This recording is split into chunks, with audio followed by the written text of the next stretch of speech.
Good morning, everyone. Good morning.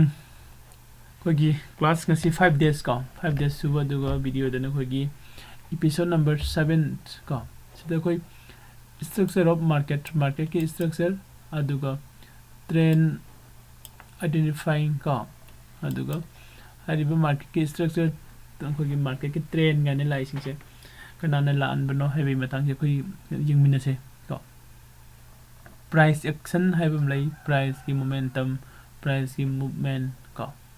aduga chart candlestick ka candlestick candle gi khogi pattern gane lairi ka mathang koi ngasi dagi hauraga naina se hai se koi technical analysis ki ngasi dagi start tawre haina khalasu yai ka do myam Zerodha account open tawdu basing account open tawmina se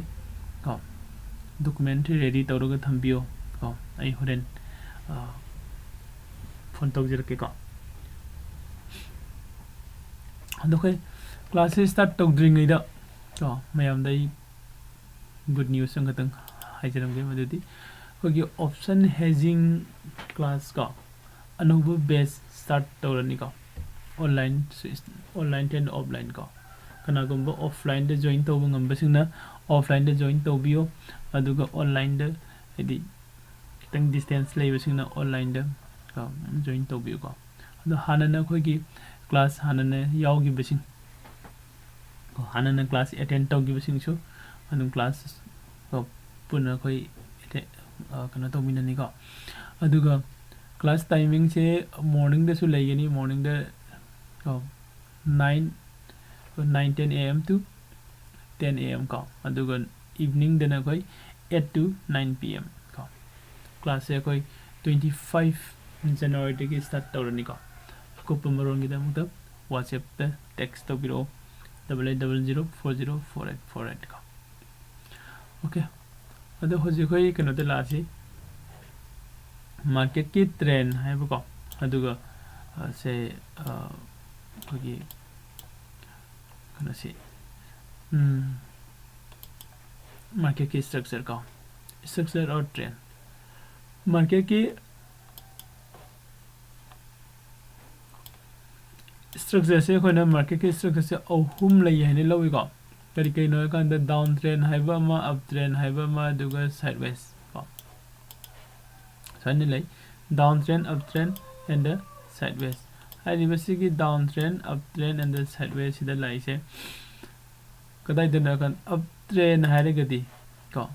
khona jik sida uri se market se sida gi chana ka khalak pa se up trend nang khani ko aduga down trend haire gana sida kum dharak pa se khoi down trend ne adi sideways haire gana soida sum hadi up and down ko khara up sala su khara down sala su sigi range da sum lai se se khoina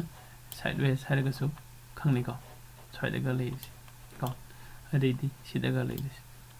mo je khoina sideways market hai khangni ko structure hum ne up trend down trend aduga sideways ko ai basically kano singse sida khoina sikana na tho lai no haiba ko market se up trend da chale market se koi down trend da chale gai se kana na tho lai no haibne ne ko hai se kana na tho la ke kanda price ki action me am na tho la kuni ko price ki action me am price ki action se di kana na tho lai no hai di price ki action se di buyer and seller sing na tho la kuni ko buyer and seller sing sinam kano se market sida moina ngasagi buy and sell to bose ko sometimes buyers na market se mathak to pukhat pa yawi duga seller na makha da pu da ba yawi ko buyer na mathak to pukhat pa duga seller na makha da pu da bai se kari no buyers na market ki price hai asagi tum edi maman se hengal han ba hai ta ko demand se hengal ko demand se hengal ko da market ki price se hengale aduga demand hal dharak pa hadi supply sina yamak pa ko supply sina yama kanda market ki price se makharom da kum dhari ko demand na yama ga na mathak ta ka khale ko se example noina koi sida ani ko namata yeng se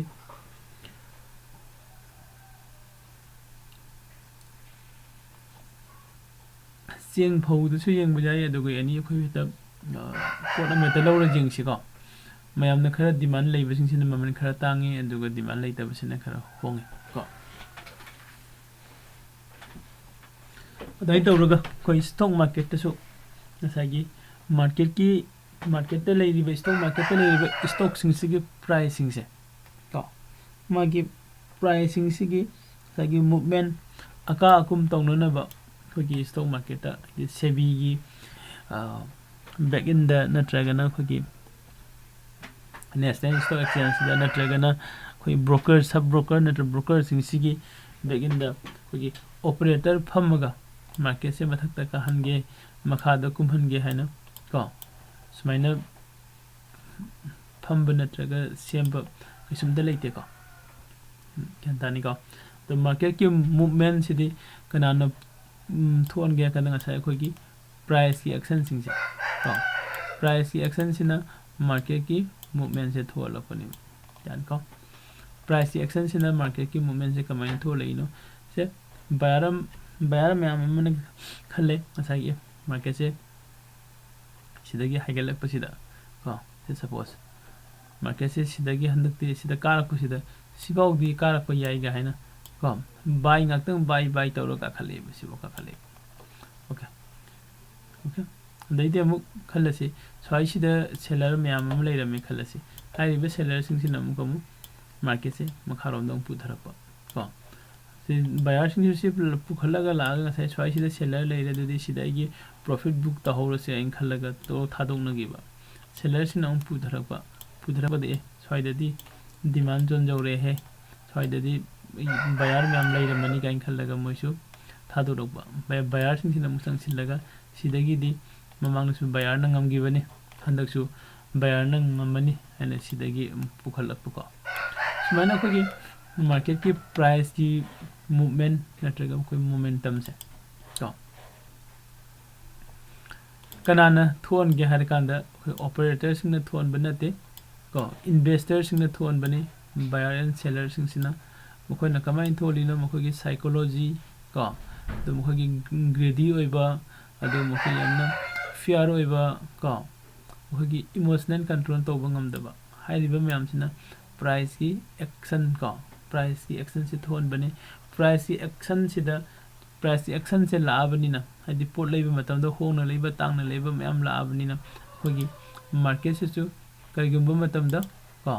ꯃꯊꯛꯂꯣꯝꯗ ꯍꯥꯏꯒꯠꯂꯦ ꯑꯗꯨꯒ ꯀꯔꯤꯒꯨꯝꯕ ꯃꯇꯝꯗ ꯃꯈꯥꯔꯣꯝꯗꯁꯨ ꯍꯥꯏꯒꯠꯂꯦ ꯀꯣ ꯁꯤꯁꯦ ꯊꯣꯛꯏꯁꯦ ꯂꯣꯏꯅꯃꯛ ꯀꯅꯥꯅ ꯊꯣꯛꯍꯟꯕꯅꯣ ꯑꯃꯨꯛꯀ repeat ꯇꯧꯔꯝꯒꯦ ꯏꯟꯚꯦꯁꯇꯔꯁꯤꯡꯅ ꯇ꯭ꯔꯦꯗꯔꯁꯤꯡꯅ ꯊꯣꯛꯍꯟꯕꯅꯤꯀꯣ ꯕꯌꯥꯔ and ꯁꯦꯂꯔꯁꯤꯡꯁꯤꯅ ꯊꯣꯛꯍꯟꯕꯅꯦꯕ ꯕꯌꯥꯔ and ꯁꯦꯂꯔꯁꯤꯡꯁꯤꯅ ꯉꯁꯥꯏꯒꯤ ꯕꯌꯥꯔꯁꯤꯡꯁꯤꯅ ꯂꯩꯒꯦ ꯍꯥꯏꯕꯒꯤ ꯗꯤꯃꯥꯟꯁꯦ ꯌꯥꯝꯅ ꯂꯥꯛꯑꯒꯗꯤ ꯁꯦꯂꯔꯁꯤꯡꯁꯤꯅ ꯃꯃꯜꯁꯦ ꯈꯔ ꯍꯥꯏꯒꯠꯂꯒ ꯌꯣꯜꯂꯛꯑꯅꯤ ꯀꯣ ꯑꯗꯨꯒ ꯑꯃꯨꯛ ꯕꯌꯥꯔꯁꯤꯡꯅ ꯂꯩꯒꯦ ꯍꯥꯏꯕꯁꯤ ꯍꯟꯊꯈ꯭ꯔꯕ ꯁꯦꯂꯔꯁꯤꯡꯁꯤꯅ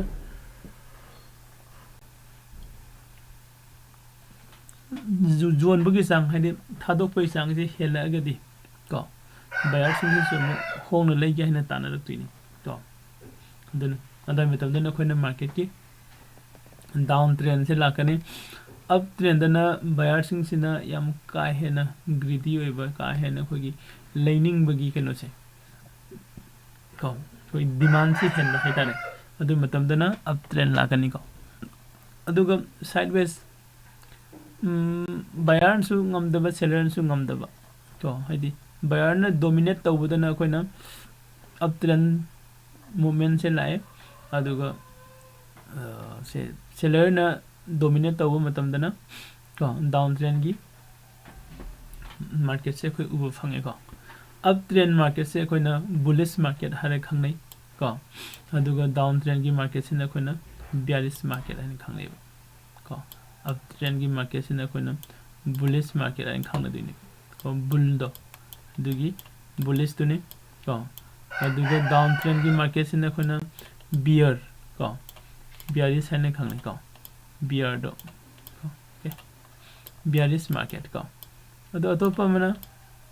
ꯉꯁꯥꯏꯒꯤ ꯕꯨꯂꯤꯁ ꯃꯥꯔꯀꯦꯠꯁꯦ ꯀꯅꯥꯅ ꯀꯔꯝꯕ ꯃꯇꯝꯗ ꯊꯣꯛꯄꯅꯣ ꯍꯥꯏꯔꯒꯗꯤ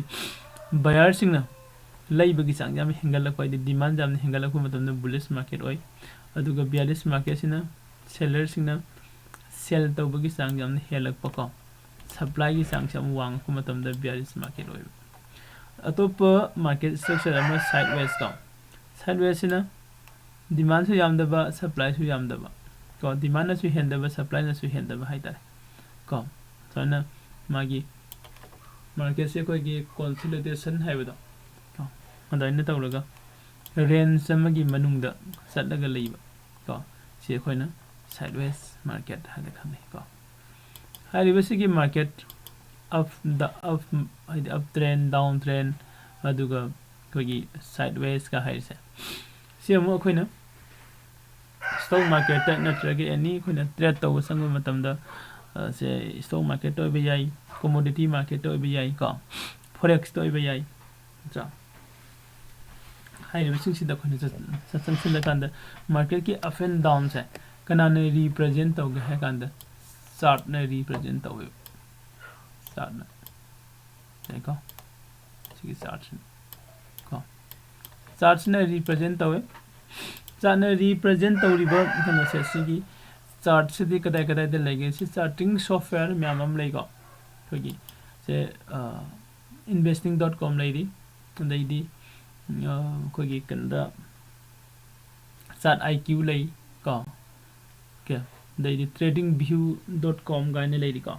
ꯍꯥꯏꯔꯤꯕ ꯀꯩꯅꯣꯁꯤꯡꯁꯦ ꯑꯩꯈꯣꯏꯒꯤ ꯆꯥꯔꯠꯀꯤ ꯁꯣꯐꯋꯦꯌꯔꯁꯤꯡꯁꯦ ꯑꯩꯈꯣꯏ ꯁꯤꯗ ꯖꯦꯔꯣꯗꯥ ꯑꯦꯀꯥꯎꯟ ꯃꯅꯨꯡꯗꯁꯨ ꯅꯪꯒꯤ ꯄ꯭ꯔꯣꯐꯥꯏꯜꯗ ꯆꯪꯉꯕ ꯃꯇꯨꯡꯗ ꯐꯪꯒꯅꯤꯀꯣ ꯑꯣ ꯁꯣꯔꯤ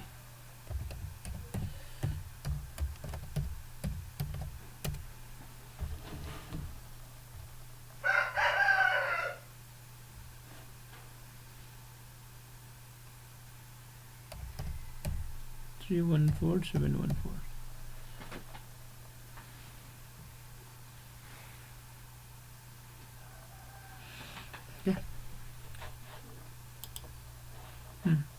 sida khoi kano da change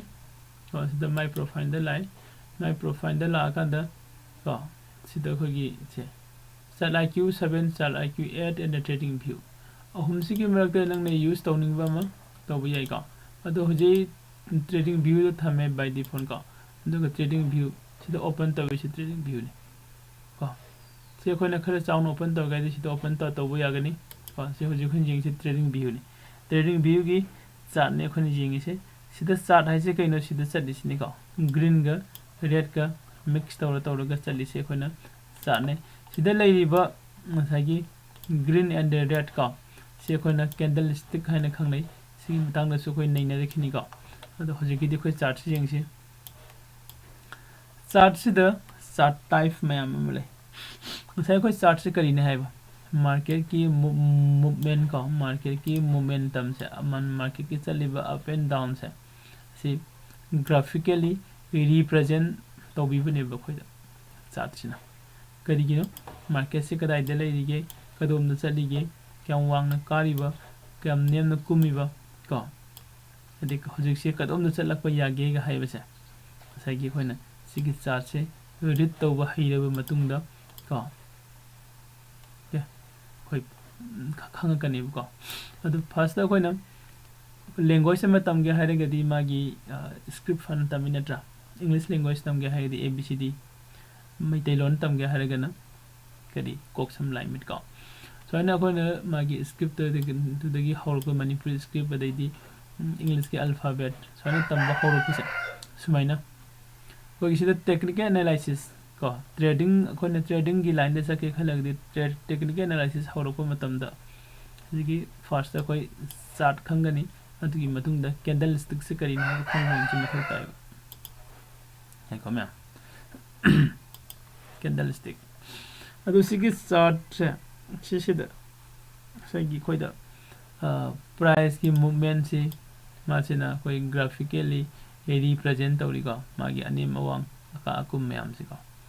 hari basigi candlestick kawai sin da chho tawisna candlestick chart sinataba chart type myam su leiri ko karam chart no kanda sida bar chart leiri ko hollow candlestick leiri ko hekanasi leiri aduga line chart leiri area chart leiri base line channel chart makhan se leiri ba सिगी मरक्ता खोना analysis तौबदम सिनबदम नुंगाइबा chart अमसु लै line chart को line chart सिजिंग बिउ सिना line chart को सि line chart ने दो खोना trade तौबा मतमददी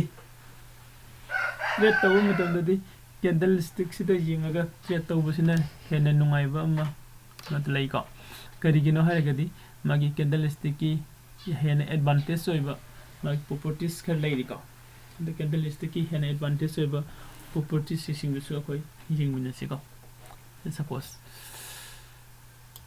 आई कैंडलस्टिक दा कैंडलस्टिक चार्ट ओपन तौरागे को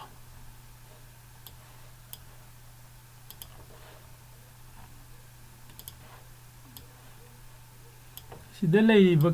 कनो सिंगसे इन ngasa हागिबदो रेड ग्रीन लैरिबा म्यामसे खोना कैंडलस्टिक हारे खंगले आइको हारिबसे की कैंडलस्टिक की पेप मागी स्ट्रक्चर सिंगसे अमता मानदे अचौबसु ओइ मसासु यावै नत्रा अदैदी सिदा मखादा कनो मसै पानबसु ओइ मथकसु मखासु को हारिबसे की कैंडलस्टिक से खोय यंगसी सारक पमको सि कैंडलस्टिक से कमाइन तोगे कंदा फर्स्ट को ये इमेज हम ओपन तो रखे मैम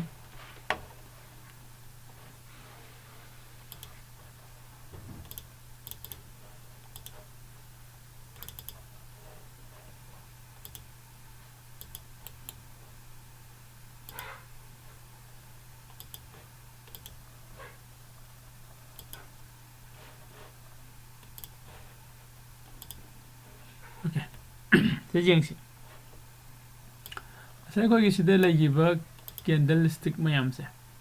सिदा रेड सु यावरी ग्रीन सु यावरी को ग्रीन कैंडल से कोना बुलिश कैंडल नत्रगा ग्रीन कैंडल हरे खंगनै बियरिश कैंडल रेड कलर सिना कोना बियरिश कैंडल नत्रगा को कोगी रेड कैंडल हरे खंगनै को अनि सिना मार्केट से रिप्रेजेंट तविसे कैनो बुलिश कैंडल सिना कोगी अप ट्रेंड को बियरिश कैंडल सिना डाउन ट्रेंड रिप्रेजेंट तव हाइदि मार्केट की प्राइस है इंक्रीज तौरी है बसे कोई ग्रीन कलर कैंडल सिना रिप्रेजेंट तौगनी अदुगो रेड कैंडल सिना को रेड कैंडलस्टिक सिना होगी मार्केट की डाउन ट्रेंड को प्राइस से डिक्रीज तौरी है बगी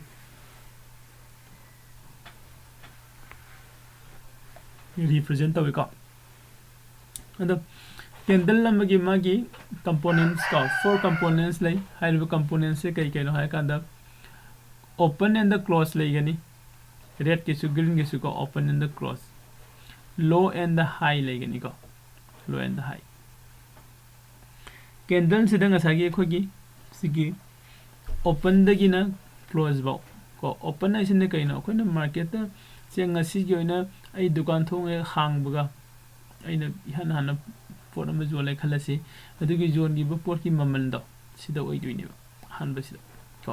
होरेन दुकान क्लोज तौरम दाइदा को जोन gi ममन दिन सिदा ओइदुइनि को ngasi जोन gi पोट ममन से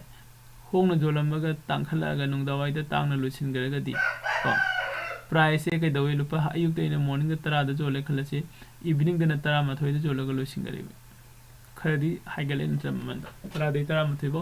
1 रुपीस की डिफरेंस लेरे हाइदि ममन दो हेंगलकपदा लेइबनि अदुना मासे ओपन न मखाला थंगनी क्लोज न मथक थंगनी अदुगो ग्रीन को ग्रीन बॉडी मिलाकनी को तो ओपन दैना क्लोज पाउ से खोइना बॉडी हाइना खंगनै रेड तसु ग्रीन तसु को ओके ओके अदुगा कईगो मतमदा ओखोगी प्रपोर्ट की ममन से फर्स्ट मॉर्निंग सिदा जोलम सिदगी नुंथिन वा योक्सिलपदा सुम होंगदगिबा को अदुना खोइना प्राइस से हंद्रप कवे द प्राइस हंद्रप सिना खोइना रेड कैंडल सिना रिप्रेजेंट दवे को अदुना सिदना रेड कैंडल दना खोइना ओपन न मथक थंगनी अदुगा क्लोज न मखा को ग्रीन का रेड का है the bullish candle and the bearish candle की डिफरेंस है कइनो है गदी ग्रीन कैंडल ददी को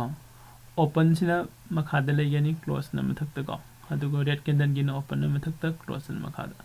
अदे लो एंड हाई से कइनो जिंगसी प्राइस से first morning the in open तो मतम द 10 रुपीस त सेल तौरे खलसी अदुगो ngha ले लेरगा ममन से कितन हाई दगा जोलुरे lupa manga taruk tare nipan da jolo re khalasi adu mana khwaidagi lowest price da sedi market ki sell tawgiba price to aduni low idu sika adu sigi kogi sida sai man bum jaw sina khone lower week natraga lower shadow hara khangnai ka somda su lower shadow natraga lower week red ta su green su loin lai gani ka candle khar da lower week laitaba yaw bo yara khana da yaw da ba candle urpa yai ka dusu ko yengminasi aduga sidagi market se haigalaga khwaidagi maman tangna khwaidagi numittugi oina khogi ngangna baga heitaba khoi kari haitare pochai leibla kan ngangna ba heitaba le leidana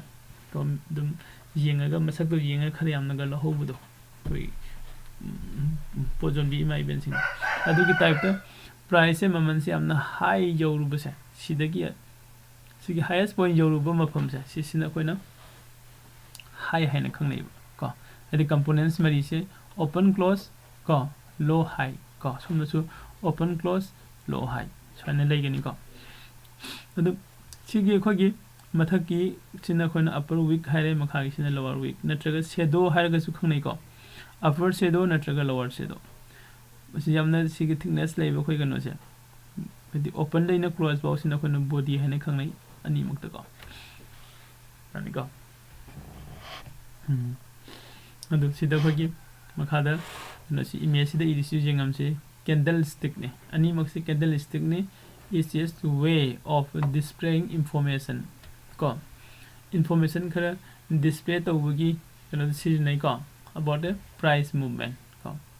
sai khogi any stock natraga index amagi magi price ki movement gi information khoi da trader sing da natraga na investor sing da ko display tawbugi ko hidi machine candlestick sing na khoi gi price ki momentum sing se khoi da represent to be high bane ko body which is represent the open to close range ko open da gina close bogi laiba range na khoi body ko korani red candle na su green candle na su ko the wick or shadow second and the indicates the intraday high and the low ko thagi agi candlestick se pura daily day candlestick oragadi ko no magi trade to candle oragadi manai se si intraday sa ko ni intraday trade to ba habum leidana numiti ko na khwaidagi low agi ba natraga numiti ko na khwaidagi high agi ba mafam da ado kon week sina represent to ko week sigi magi lowest point ni low agi sina duga highest point na koina ko high agi ai ko the color no is reveal the directions of the market movement ko green bodies ne indicates the price increase oi high bani green bodies na hai ko aduga top red bodies na price decrease oi high bani ko so na khogi candlestick ki pattern se I have the difference candlestick no se mayam lai shape se ko the jengam ta manade ko upper shadow yaw da basu lai natra upper shadow yaw da ba aduga upper shadow lower shadow yaraga body pitu pik basu yawri ko body se pik tak tawraga upper shadow lower shadow macham jaw basu yawri duga jingsi ko candle khar jingsi ko khogi yamna pik ba kano su yawri natra body se sungjaw yaw da ba candle su dum thengna kani duga dai de khogi upper shadow su lower shadow su ko kano se loina yaw ba aduga kano sina body se yaw da ba candle ko sumba su lakani ko adu hari ba candle sing je ko na maming se tonga lei ko adu candle sing mam khogi maming sing gi maram da su ko kano sigi magi lakada ba adi market se sumain orak yai haina koina prediction tawba ya ba aduguma candle su leiri ko sidaga leiri ba candle se sigi candle ga se khoi jenga khini se khoni hammer ga nin khangnei ko hammer kano do khogi telon thaga nung thang ga ina leibu do ko adu hari ba sigi candlestick ki pattern natraga khogi kano se chart se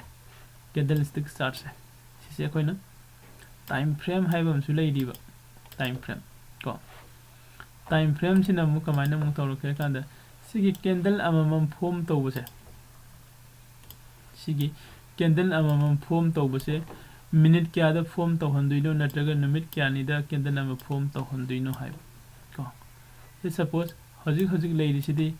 C candle अम से 1 day गिनी A कमाइन खंगिनो the D E दिसे C 1 day नि ते to 1 day थोरक्त्रा तेने select तौबो याय सिदना 1 डे खलमे 1 वीक की खनबे याय 1 मंथ की खनबे याय को अदो कोई 5 minutes की खनबे याय 1 month 1 minutes 2 minutes 3 minutes 4 minutes 5 minutes सुमाइना कोइना जिंगनिंगबा कोइगी टाइम फ्रेम दो को इदी टाइम फ्रेम से कइनो दि सपोज अइना सि 5 minutes से सेलेक्ट तौरे खलसे नत्रगा 1 hours खलो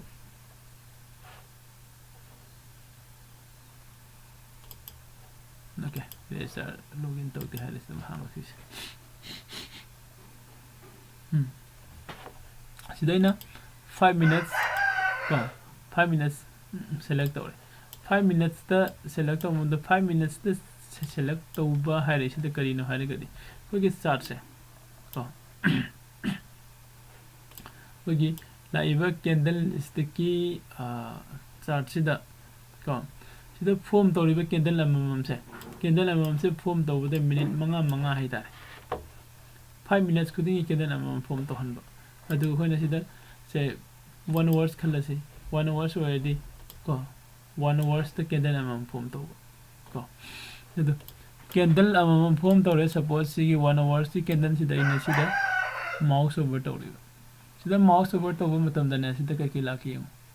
ओ लाई एच लाई एल लाई सी लाई को अदुगा सिदा कई लाई को प्लस प्लस माइनस को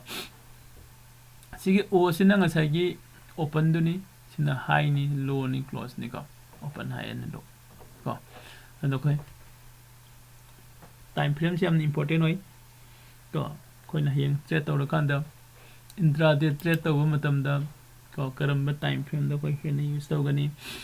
दि स्विंग ट्रेड तौर मतम दा करम टाइम फ्रेम दा कोइ एनालिसिस तौगनी हाइबो को